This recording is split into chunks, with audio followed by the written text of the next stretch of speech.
welcome back. It's completely normal for children to feel anxiety at different stages of their development.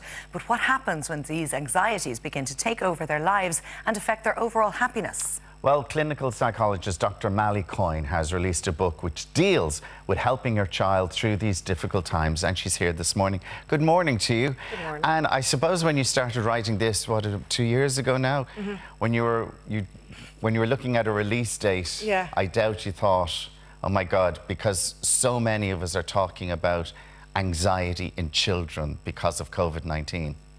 I could never have imagined what happened. You know, it was meant to be released last year, but for various reasons it wasn't. And then it was meant to be released in April this year, and then it was delayed till July. And I really didn't know how that would go, but I do think it's a book that's really, really perfect for the times that we live in, because obviously kids are going back to school in a few weeks. And there has been a lot of mounting kind of pressures and anxiety, and we may not really know the extent of that until we go back to normal, as they say. You know, I think it's a good time for this book to be there. Dr. Malie, as well as being a clinical psychologist, you also have first-hand experience with anxiety, and you've called yourself an anxious child. So you grew up trying to understand what these feelings were. I would imagine at a small, young age, certainly when we would have been children, that understanding that's prevalent now wasn't there then. No, there really wasn't around then. I was anxious around the ages of 8 or 9, just afraid to go to crowded places. I had stomach aches. You see, anxiety very much affects how you feel physically, and it felt really real to me. You know, I just kind of, and I probably had an anxious temperament. They say about 15% of children have anxious temperaments, and adults. So, you know, anxious temperament and then a trigger, and then suddenly you're proper anxious. And it was what I wanted to do in writing the book was to kind of explain to parents that when your child says, I'm feeling really unsafe and this is really, really worrying to me and I can't do that, it feels really real to them. So validating their experience is really important, because if the parent says, no, don't worry about it, sure, that birthday party would be grand, that actually that threat suddenly starts to feel bigger to the child. So it's really important to be validating, and that's why my approach to the book is very much about the parent's response being really important first before you move on to strategies. But you see, if your child is actually saying that to you, that's a good sign, because they're articulating that. For a lot of children, they wouldn't be articulating that. But are there other signs, are there other smaller signs that parents should be watching out for? Well, I think stomach aches is one, or any kind of aches, or, you know, and then anxiety can hide behind various disguises, like the child might be acting out as well. You know, they might be, and then they might be extremely quiet. They might kind of become quite withdrawn. They mightn't say to you, I am feeling really worried or anxious right now. Do you know, they mightn't have the words to actually say it. So it's really important to know that anxiety affects your thoughts, it affects your physical sensations, how you feel in your body, it affects your behavior. You start to avoid situations. So if your child starts to kind of avoid things that they used to do, then you know there might be signs of anxiety there, and I think that's probably an issue for people right now. You mentioned the word temperament there, and I imagine that word is the Achilles heel of psychotherapists and psychologists around the world, because you're really just born with a certain temperament, and so anxious children can become anxious adults, and it's about managing the anxiety. I would imagine it's very difficult for parents with multiple children, and one of whom may be anxious, to really kind of have an understanding that, you know, why is this child acting this way when the other two are grand as such. So as Alan said, highlighting these small differences, but when the children come to you, or when you've recognised that they have anxiety issues, what do you do then?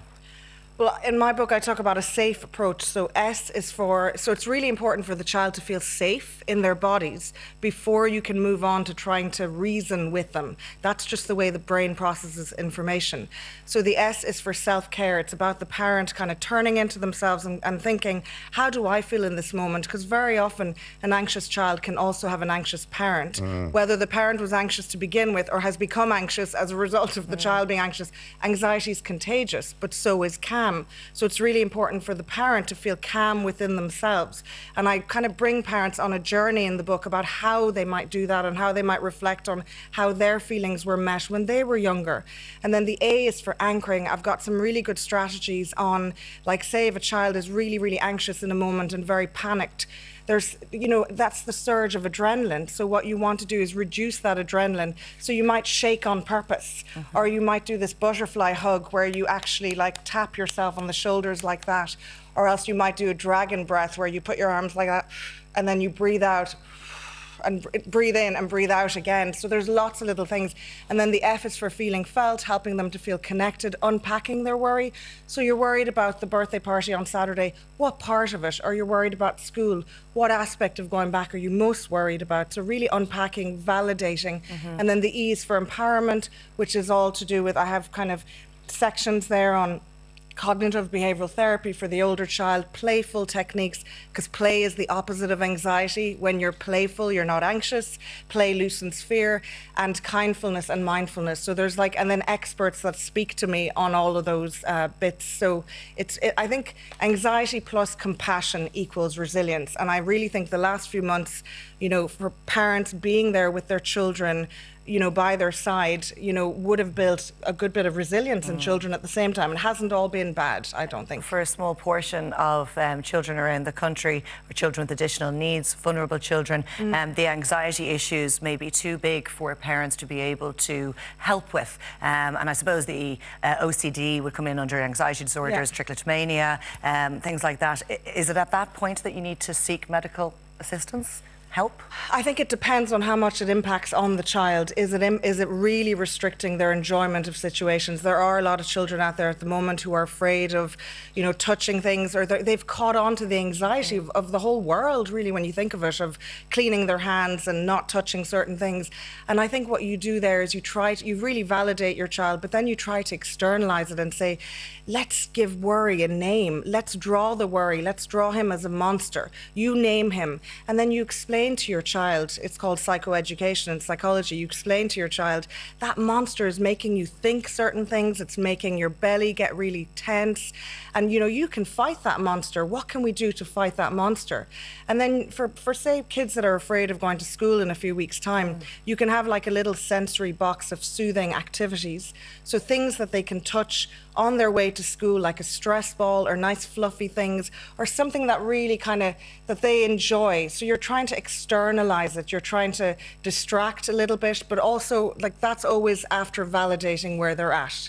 And I mean, for so many people watching this morning and their children, like they've never been off school for this long. So there is obviously going to be some kind of trepidation about going back. So where do you think do you need to talk to your child now about, okay, we're going in a couple of weeks' time and prepping them and getting things ready and getting things organised, so it's not all just in the last week, it's all frantic, the way sometimes it is, because we have that now. So if your child is anxious at all, and I'm sure there's lots of children who maybe weren't anxious before, but because of the gap is now going, anxious parents as well.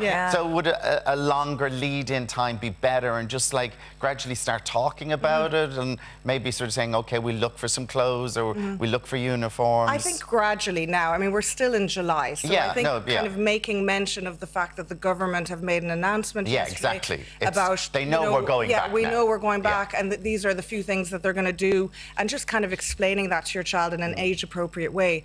But then as August starts to keep on, just as you would do every year in terms of buying their uniform or their bag or whatever, just kind of slowly but surely kind of start to increase the amount of times you mention it.